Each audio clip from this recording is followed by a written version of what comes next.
Senate classifies kidnapping as terrorism. Advocate death penalty. President Tinubu submits ambassadorial nominees to Senate for confirmation. Kebbi school girls safely reunited with families following rescue operation. And away from Nigeria, Guinea-Bissau plunges into turmoil as military seizes power after election gunfire. Hello and welcome to News Hour on Trust TV. I am Idris Baturi. The Nigerian Senate has passed a resolution declaring kidnapping as an act of terrorism, mandating that the Terrorism Act be amended to impose the death penalty on convicted kidnappers. The resolution follows growing concerns over rising insecurity in Kwara, Kebbi and Niger states. The report. Senator Lola Ashuru of Kwara South, who sponsored the motion, urged federal intervention after recent abductions, including school children in Kebbi State. The Senate also debated reports of soldiers withdrawing from vulnerable areas before attacks. Senator Inaya Baribe and other senators criticized the government's handling of security, saying the administration must own up to its failures instead of blaming predecessors.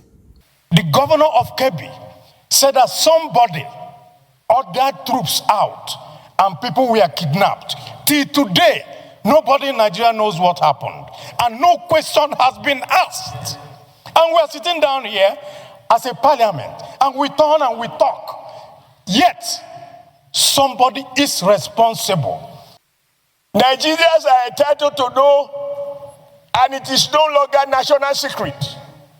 The commander of that area who ordered that those men be withdrawn, it is to be a national secret to be kept within military cycle. Nigeria should know the name, and the person should be brought to justice. As some lawmakers continue to propagate the claim that security agencies know the locations and motives of bandits, Senator Akpabio condemned attempts to frame the crisis along religious or sectional lines. Families are suffering. Some people are living in their comfort places, making phone calls with these bandits. Can't we identify them? We can identify them. How do we do it? The gadgets were bought for the National Security Advisor. The gadgets were bought for telecommunications. They will be able to tell us where all these people are. Kidnapping has so much been commercialized. People are leaving their jobs in cities and villages. And kidnapping now is one of the best paying jobs in Nigeria. We can continue to buy arms and ammunition and platforms from other countries, but that is not the way to go in the long run, because we bought the Super Tucanos. What happened? So the sensors that we needed on those Super Tucanos were not made available. Let us use this opportunity to give the president or the leadership the necessary support in order to address this very serious problem of insecurity that is expanding. Senate President Godswill Akpabio described the kidnappings as organized attacks aimed at destabilizing Nigeria's democracy. This has also been seconded, that henceforth, kidnapping should first be classified as a terrorist act and which should carry death penalty. Secondly, it will now carry death penalty. And like Senator Oshumole said, it is not up to any judge. Once the offense of kidnapping is established, the death penalty must follow. The new legislation aims to send a strong message against kidnappers amid nationwide security challenges. Now, meanwhile, lawmakers in the National Assembly are raising fresh alarm over Nigeria's worsening security challenges, with a former Deputy Speaker of the House of Representatives claiming Boko Haram elements may have infiltrated the nation's security agencies. On Wednesday, The House of Representatives held a tense session with members demanding urgent action. The reports. It was a dramatic revelation on the floor of the House of Representatives, with a former deputy speaker alleging that Boko Haram terrorists are now infiltrating Nigeria's security agencies, including the army and the police. The claim came as lawmakers resumed heated debates on the worsening insecurity across the country. We need a security situation where our security operatives will be communicado, where Nigerians can call any security operative at any hour of the day, and they are sure to get the right response. And of course, an interactive one at that. When we have that, that is when we have the right policing. The session opened with lawmakers and chair of the House Committee on Women Affairs, Kafiliat Ogbara, warning that the situation is deteriorating rapidly. She pushed for a coordinated national response, including a national safe school protection framework. One after the other, zonal caucus leaders and other members added their voices, with many calling for a review of President Bola Tinubu's directive withdrawing police officers from VIPs. That even as we try to solve issues, the vigilantes and those who volunteered, just 2 weeks ago, I lost my nephew. So I know what it means, and I speak with pains. Let not the political aspect of what people are trying to divide, the little gain we are having in terms of democratic dividends, be scuttled by those who do not want democracy to strive. We are appeasing terrorists. We are placating them. They engage in negotiation.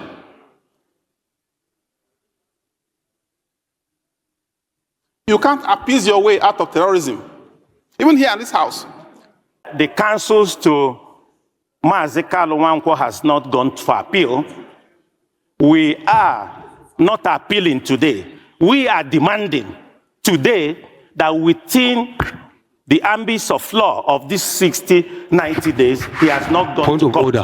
For Mr. President to give him a pardon and release Nnamdi Kanu to us. Today, Mr. Speaker, what I want to say and contribute is the time for cosmetic approach is over. The time for political approach to insecurity in Nigeria cannot secure and stop the insecurity we face today. So what I'm suggesting, Mr. Speaker, is that the leadership should also interface with the executive to ensure that some of these resolutions, including past ones, are implemented. If they are implemented in a holistic way, in a structured way, and not the knee-jerk approach we are adopting to insecurity in this country. Lawmakers also lamented that Nigerians are now paying billions of naira every year as ransom to kidnappers, a trend they say reflects a collapsing security environment. From kidnapped victims to communities wiped out or displaced, the plenary was marked by emotional accounts of constituents who have lost everything.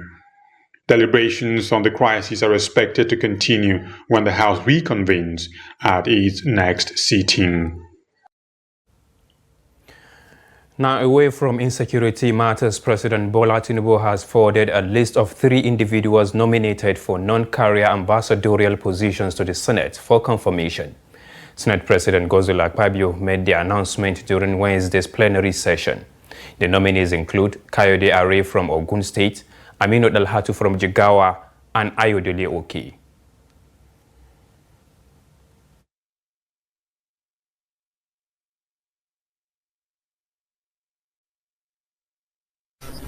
Distinguished Senator Godswill Akpabio, GCON, Senate President, National Assembly Complex, Distinguished Senate President, request for confirmation of appointees or request for confirmation of appointments of non-career ambassadors designate.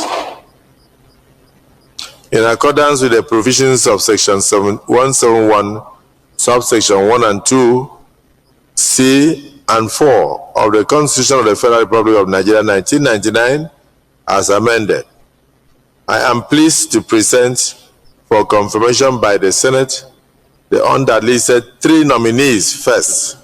3 nominees are non-career ambassadors designate. 1, Kayode Are from Ogun State.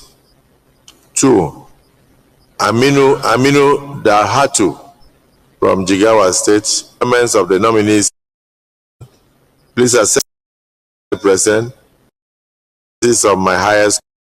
Yours sincerely, Tinubu, President Commander of the Armed Forces, the Federal Republic of Nigeria.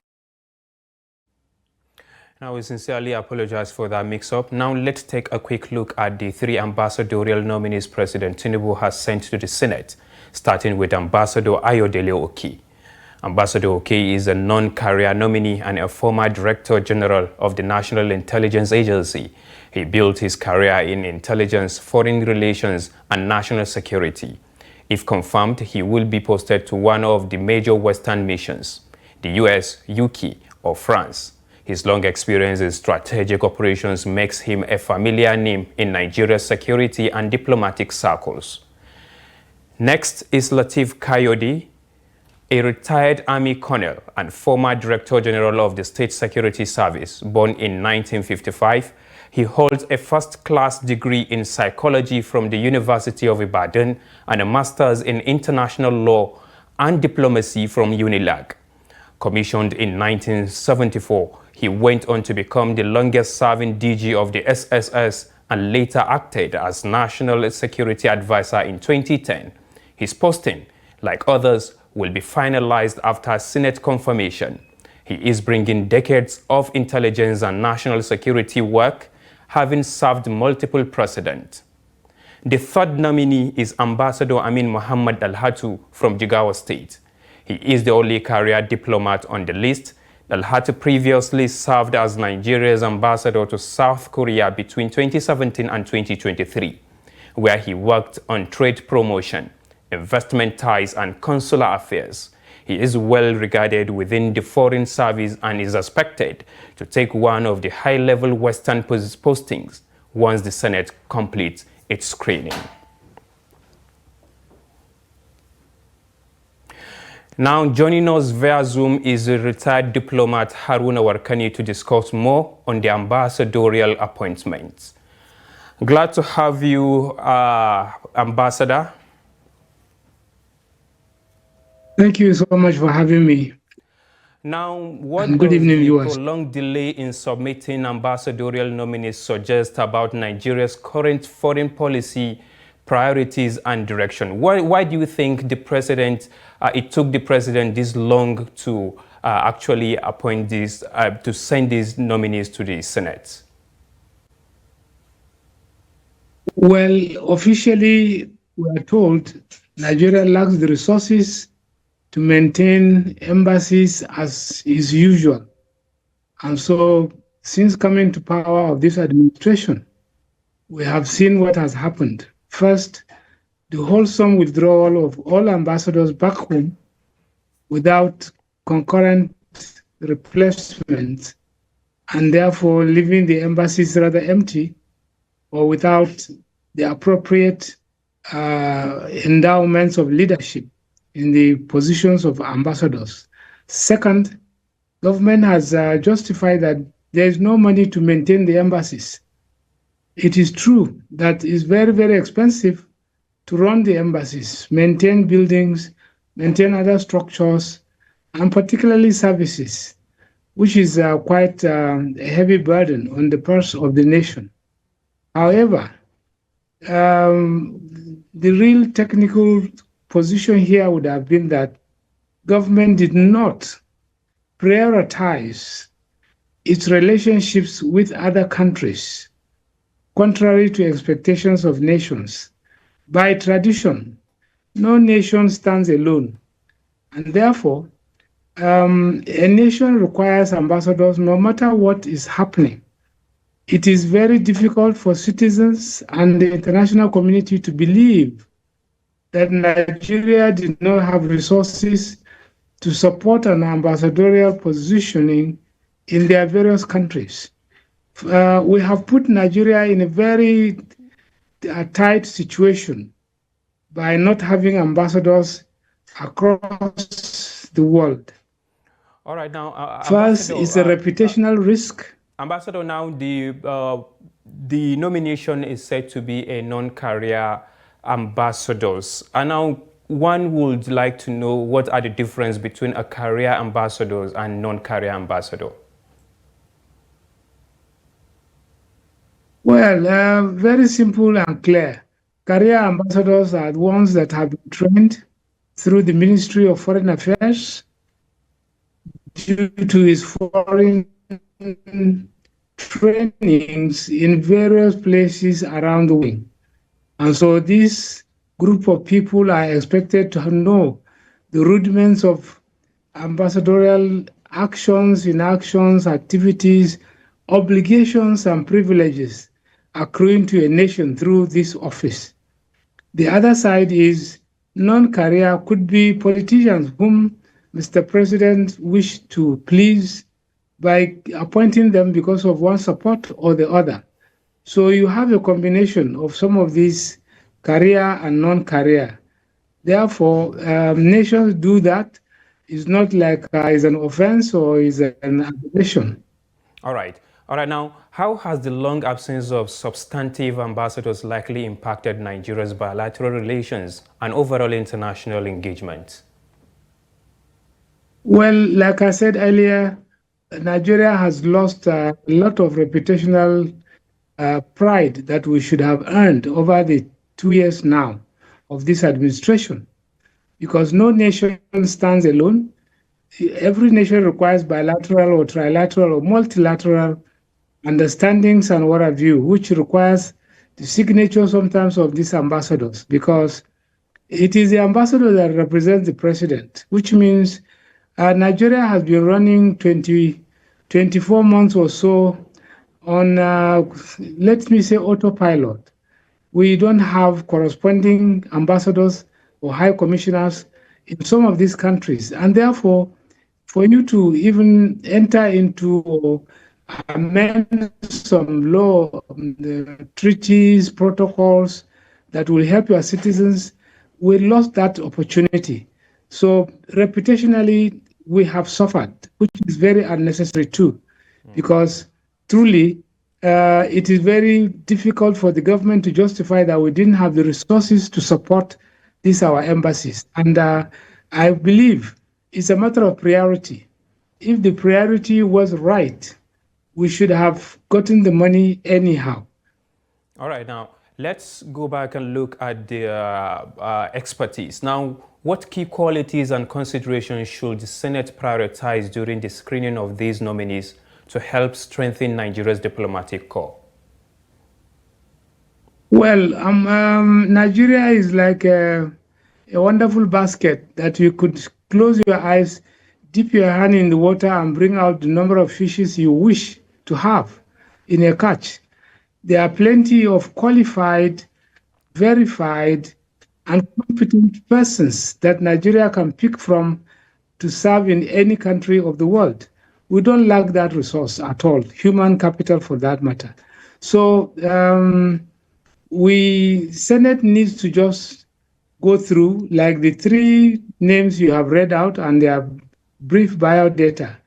They all qualify perfectly well to serve in any of the leading nations of the world. And we have no doubt the Senate screening might just be an exercise, actually, because none of them is of very little weight politically and diplomatically. At least they are already known in diplomatic circles, so we do not have much problem with that.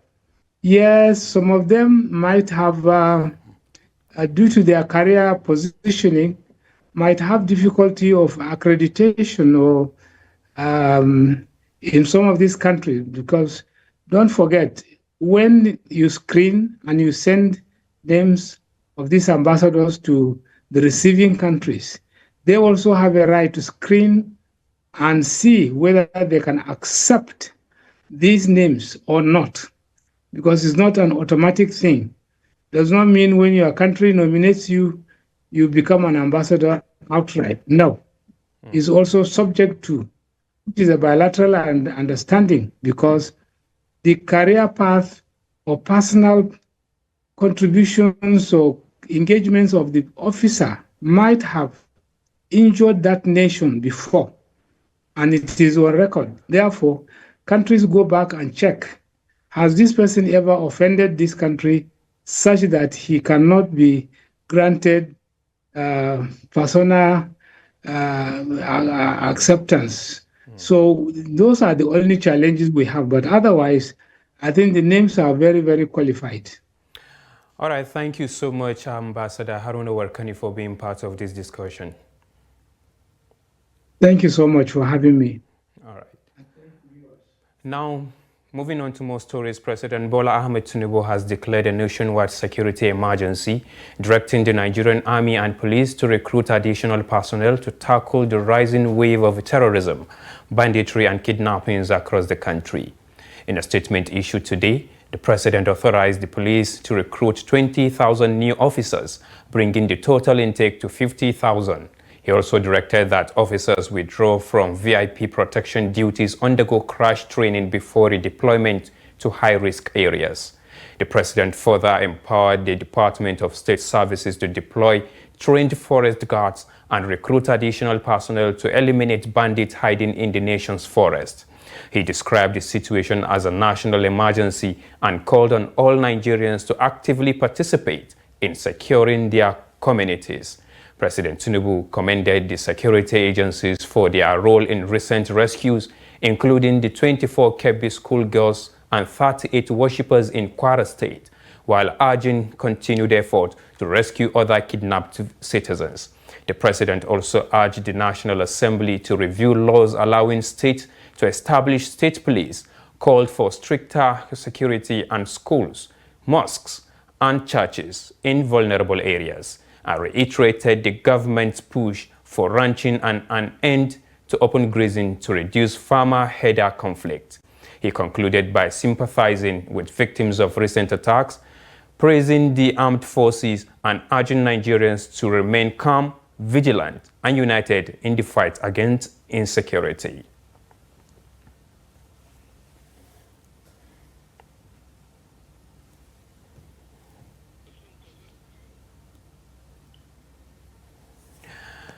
Now, the 24 schoolgirls abducted from Government Girls Comprehensive Secondary School, Maga, Kebbi State, on November 17 have been safely returned to their families in a joyful ceremony. The rescued students were handed over by Kebbi State Commissioner for Education, Halima Bandi, to the State First Lady Zainab Nasir Idris. Reports indicate that girls are in good health and were unharmed during their captivity. Governor Nasir Idris commended the efforts of the security agencies and President Bola Tinubu in securing the release, stressing that no ransom was paid. Following the incident, President Tinubu has directed enhanced security measures and aerial surveillances in vulnerable areas to prevent further kidnappings, highlighting ongoing concerns about the regional security. Now, former Vice President Atiku Abubakar has criticized the federal government's handling of the rescue of abducted schoolgirls in Kebbi State, insisting their release should not be celebrated as an achievement.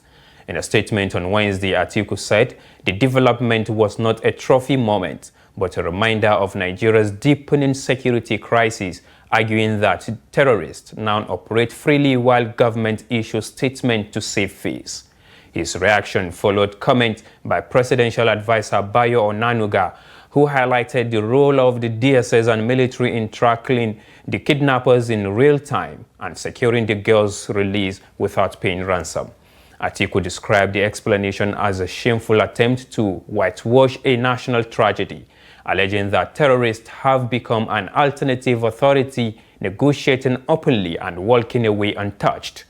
The attack occurred on November 17 when gunmen invaded Government Girls Secondary School, Maga, killing a staff member and abducting 25 students. All 24 surviving girls have been accounted for.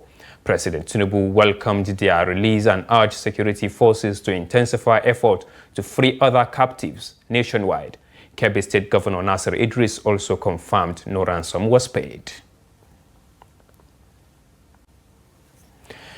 Now, in a related development, the ADC coalition says the Tinubu administration is feeding a growing terror economy through what it calls questionable negotiations with bandits and other armed groups. At a news conference in Abuja, ADC spokesperson Bolaji Abdullahi said the government looks overwhelmed and is giving room for terrorists to dictate the pace. He warned that the current approach only strengthens the business around banditry. Shafiu Suleiman reports. The coalition joined families of the rescued Kebbi schoolgirls, St. Mary Missionary School pupils, and the 38 released in Eroku, but raised press questions about how the rescues were carried out. We strongly believe that this administration is negotiating deals with insurgents. It is especially alarming to hear the Inspector General of Police state that the perpetrators of the Kwara Church attack were not arrested just because they came out voluntarily to surrender the victims. Equally troubling is the comment attributed to the presidential spokesman Bayo Onuga, suggesting that the abductees were released simply because the government and security operatives asked them to do so. This raises serious questions. Is the Nigerian government paying ransom to insurgents? What exactly was exchanged for the so-called surrender of weapons by the kidnappers? And if these bandits truly surrendered weapons, what prevents them from simply acquiring new ones and continuing their criminal enterprise? The ADC also criticized the continued closure of schools, mostly in the north. Abdullahi said this points to leadership failure and long-term damage to education. The government is admitting that it can no longer take responsibility for the security of children entrusted in their care. What we are witnessing is the creeping paralysis of our society and the gradual shutting down of our country. Terrorists are now dictating government decisions and reshaping the future of our children. What kind of nation abandons its children to kidnappers and then closes their schools in surrender? How long will we continue to keep our children at home? And by what measure will government decide that it is finally safe for children to go back to schools? The country has seen a sharp rise in insecurity, with several frontline states hit by abductions and killings by armed groups. The APC government maintains it is responding with both kinetic and non-kinetic methods. Shafiu Suleiman, Trust TV News, Abuja. Troops of the 12th Brigade Nigerian Army have repelled a bandit attack and rescued a kidnapped victim during a special operation around Oshokoshoko and Obajana in Lokoja local government area of Kogi State. In a statement issued early Wednesday, the Acting Assistant Director, Army Public Relations, Lieutenant Hassan Abdullahi said the operation followed credible intelligence on the movement of bandits along the Oshokoshoko-Obajana corridor with abducted persons. He explained that troops deployed at the Kaba patrol base, working with hybrid security forces, launched a coordinated ambush and forced the criminals to flee. One AK-47 rifle was recovered and a kidnapped victim was rescued unhurt. Abdullahi added that troops have intensified exploitation and pursuit operations to track down the fleeing bandits. The 12th Brigade has been active in recent weeks. On November 2, troops at Forward Operating Base Oguma rescued 2 kidnapped victims and recovered ransom money earlier paid for their release. 17 governors from the southern region have met in Iperu Remo, Ogun State to address the rising insecurity across the country. Hosted by Governor Dapo Abiodun, the meeting also featured a joint session with the Southern Traditional Rulers Council to strengthen cooperation on regional concerns. The governor are reviewing security strategies, including the operation of the Amotekun Corps, and exploring ways to deepen regional integration and economic development. The gathering follows an earlier meeting in Ibadan where similar issues including kidnappings, terrorism, and other violent crimes dominated discussions. Recent abductions in Kebbi, Niger, and Kwara states, along with a report of terrorists infiltrating forests in the southwest, are among the key concerns prompting the renewed engagement. In response, Ogun State has introduced new measures such as documenting foreign workers, monitoring scavengers, and securing forest reserves to prevent criminal hideouts.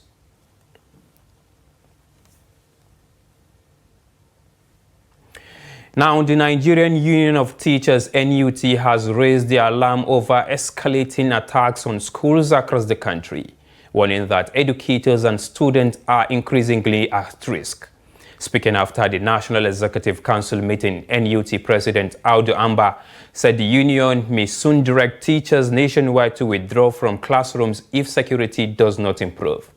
The warning comes amid recent attacks, including the abduction of 25 students from Government Girls Comprehensive Secondary School, Maga in Kebbi State, and over 300 pupils and a dozen staff abducted from St. Mary's Catholic Schools, Bapiri in Niger State. The incident also resulted in the killings of a vice principal and a security guard. The union stressed that the recurring attacks reflect a failure to implement the Safe School Declaration and other protective frameworks. NUT called for immediate action from security agencies to apprehend the perpetrators and urged government at all levels to prioritize school safety. So government that are closing down schools, yeah, they need to close down school because maybe they don't have the capacity to say we are protecting our schools, so our schools should go on. No, I've read this morning that some state government have ordered immediate examination be conducted so that they can be able to close immediately, because you never can tell. Little did we know, we were talking about Kebbi, little did we know that it would happen in Niger. On Friday, we were in Kebbi State to commiserate with the state government on what had happened. On reaching Kebbi State, we got the information of that of Niger. So nobody could tell. It could happen again the next day. In fact, there was some rumor on court that even in Nasarawa State, I had to give a call to the state chairman of NUT of Nasarawa State to confirm whether it was true. After about 30 minutes, he called me back. He said, no, there was nothing like that in Nasarawa State. So these are situations that you never can be able to say what may happen. Okay.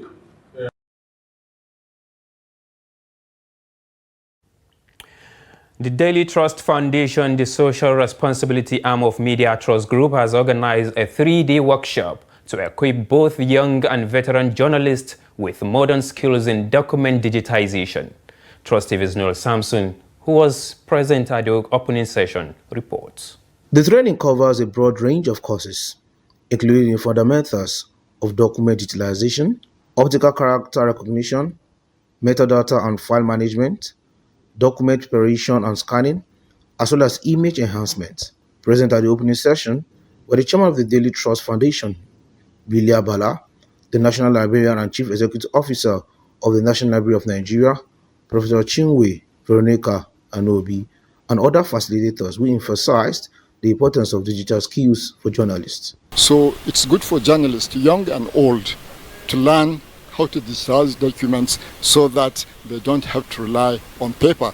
And they can take that as a career also. They can do that because not everybody will be able to digitize his or her own documents. So if you set up like Dr. Oso did, he has started that 50 years ago, and like the National Library is doing, then you find that even after journalism, you have something to do. There is need for them to hone their competencies, learn the skills, the knowledge, and the attitude towards transforming all these analog resources or collections to digital format. Whatever document you have, if it is not easily retrievable, it will be a waste of time. And journalists are writing history in a hurry. And I found that 50 years ago that journalists don't know how to do research. So I decided that every news media house should create a strong research department to back up whatever journalists were doing. Since they don't have the time, they're on the run. Participants at the workshop shared their expectations on what they hope to gain from the training. Last 2 years I was here when I came to participate for Daily Trust digital marketing training. I was just a journalist reporting to a newspaper. But after the training, I went back home I think I am capable of establishing a digital marketing agency. God willing, I think within the shortest possible of just 1 year, I think I have one of the most, if I can say, digital marketing agency in the northern Nigeria. So I'm expecting to have knowledge on how I can utilize that knowledge to translate it into a business out of this training, inshallah. This workshop is something every single individual would love to grab. So at the end of the day, I really hope to know how to just document my data, because in this journalism work, we have a whole lot of things to do with data.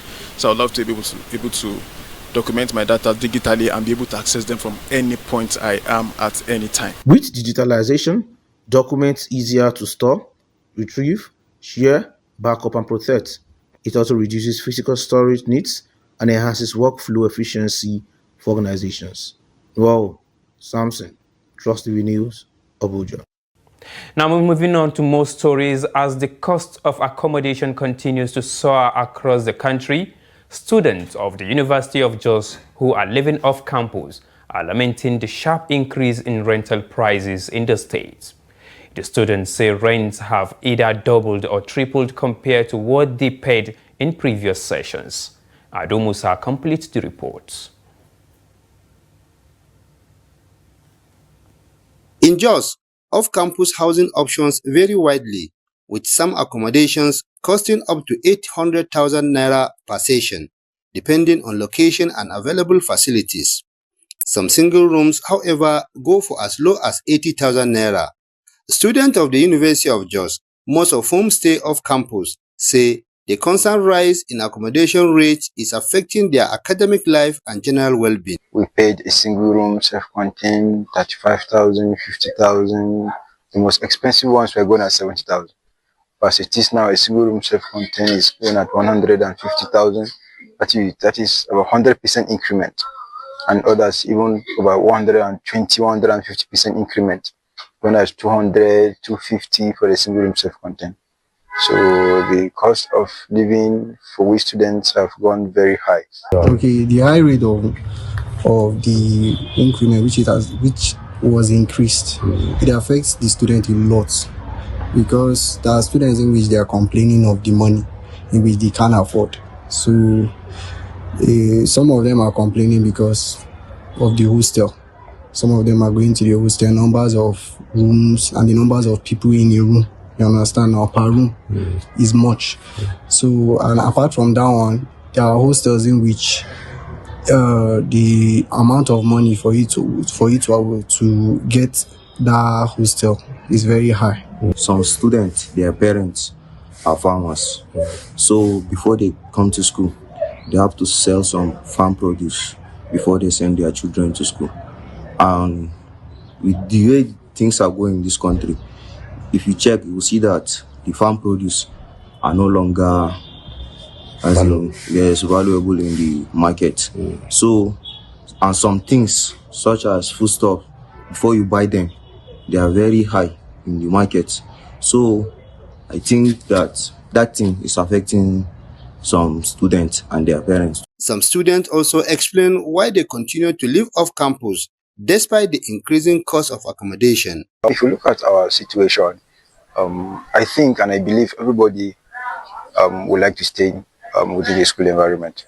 Why we chose outside school is because most times the accommodation the school provides is not enough. And in most cases, you see that you can't even accommodate 10% of the school population. That is why we resort to staying outside. It is not by choice. Most times, in most cases, it's not by choice, because the school accommodation cannot accommodate all of us. And as a result, we have to go outside to look for a way to stay within. Even some of us are living very far from the school, but we still have to just go outside and look for a way we can accommodate ourselves. Yes, some students in the campus, some say that there is no privacy. But here in off-campus, you will have your own privacy, because nobody will barge into your room. You will do what you want. Nobody will disturb you. A house owner in Jos, Al-Istijaba Obafofin, attributes the rising accommodation cost to several economic and structural factors. The economy of the country. This is what all Nigerians know about. The economy is not as then. So the prices of things have changed. The building materials have changed. They are incrementing almost a lot of things you use in building house now. So, and most of this, when we talk about hostels, you see it's a building that you need to be maintaining almost every year.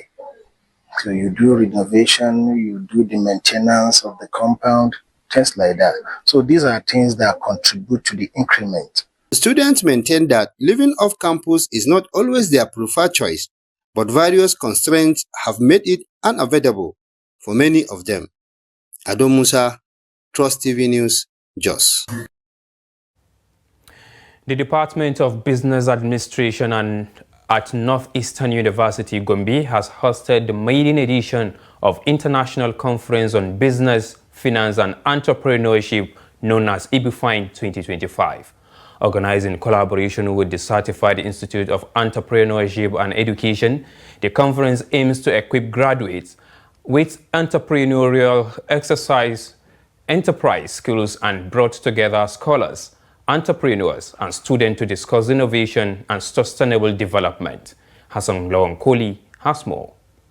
It was a gathering of intellectuals and young innovators as the Department of Business Administration at Northeastern University, Gombe, in partnership with the Certified Institute of Entrepreneurship and Enterprise Education, flag off the first ever international conference on business, finance and entrepreneurship. The essence of this conference is to bring scholars, policymakers, students, and other key stakeholders towards enhancing the entrepreneurship mindset to the society. We all know that the business world or the economy has moved to a kind of an entrepreneurial industry, and that is the reason why we are here. Organizers highlighted the institution's commitment to producing graduates who are not dependent solely on government employment, but are equipped with practical skills to create opportunities for themselves and others. Well, you can see that we have already gone very far in closing the gap. That is why we are identified as one of the best universities in the country for this function to take place. And we already have entrepreneurship directorate, and each and every student is on to one or more skills. But I'm telling you that our students will not be, our graduates will not be those types of graduates that will be moving from one organization to another with an envelope of credentials looking for jobs. We need to employ ourselves to learn some aspect of businesses or to employ others to live or to earn a living. So I would like to see this thing they are doing today. It's something that will help us to achieve some goals or to achieve some specific aspect of what we want to do in life, to promote or to help some people. Also addressing participants, Professor Nuruddin Olukoye stressed the need for Nigerian institutions to adopt modern, innovative teaching methods in order to build competitive and entrepreneurial graduates. Entrepreneurs, we should have that kind of things. We should be strategic, long-term, strategic planning. Because entrepreneurship has to do with your ability to project into the future. In fact, futurology is part of entrepreneurship. Futurology is part of entrepreneurship. So the youths should learn how to develop themselves. That things will not always go their way. If you want to be a successful entrepreneur, I'm not talking of small business. Successful entrepreneurs is highly challenging. It's quite challenging. The conference brought together scholars, entrepreneurs, and students to explore new pathways for innovation, sustainable business practices, and the development of entrepreneurial competencies among young people. Hassan Lawankoli, Trust TV News, Gombe. Now, residents of Asaba have expressed mixed but largely hopeful reaction following assurances of tightened security measures announced by the Commissioner of Police, Olufemi Abaniwonda, ahead of the Christmas and New Year festivities. With the annual influx of visitors and increased commercial activities expected across Delta State during the Yuletide, many residents say the police directive is both timely and necessary. Several respondents welcome the plans, noting that effective security deployment would help deter criminal activities and ensure peaceful celebrations. The report. Residents urge the police command to translate its promises into visible action, stressing that frequent patrols, swift response to distress calls, and a stronger presence in crowded areas would help build public confidence. Beyond police operations, they also appeal to the state government to urgently fix bad roads, especially in areas prone to heavy traffic. We are aware of the recent abduction in northwest Nigeria and every other thing that has been going on. And this festive season is where a lot of people travel to their various places for, the celebration of the season. So I think the various armed forces should actually be intentional about, the security of Nigerians. If they will do what they have said, then we will do. This will be okay. The problem is saying what I'm not sure whether they will do it. Because people are in fear everywhere now. So it's not good. Things are hurting the general masses. They noted that poor road conditions often slow movement and make motorists easy targets for criminals. According to them, improved road networks would reinforce security efforts and reduce vulnerability.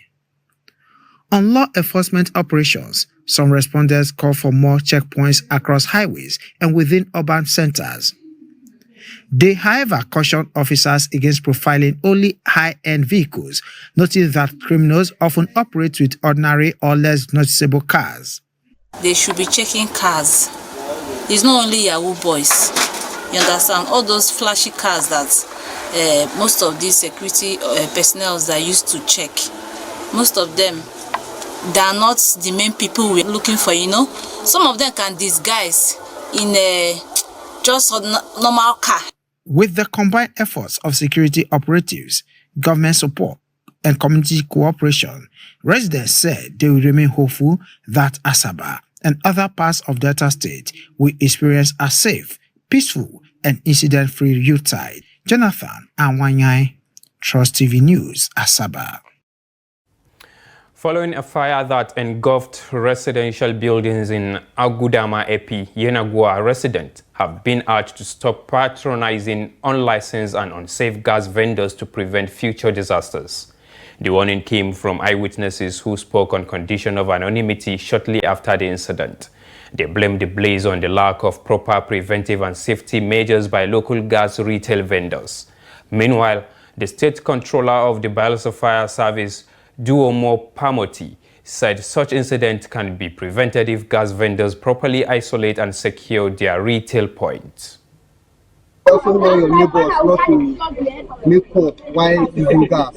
It's very risky, and you should also check, especially the landlord, should also check the traders, what they are trading. Because here, in this kind of place, there's no landlord, and it's very risky, sir.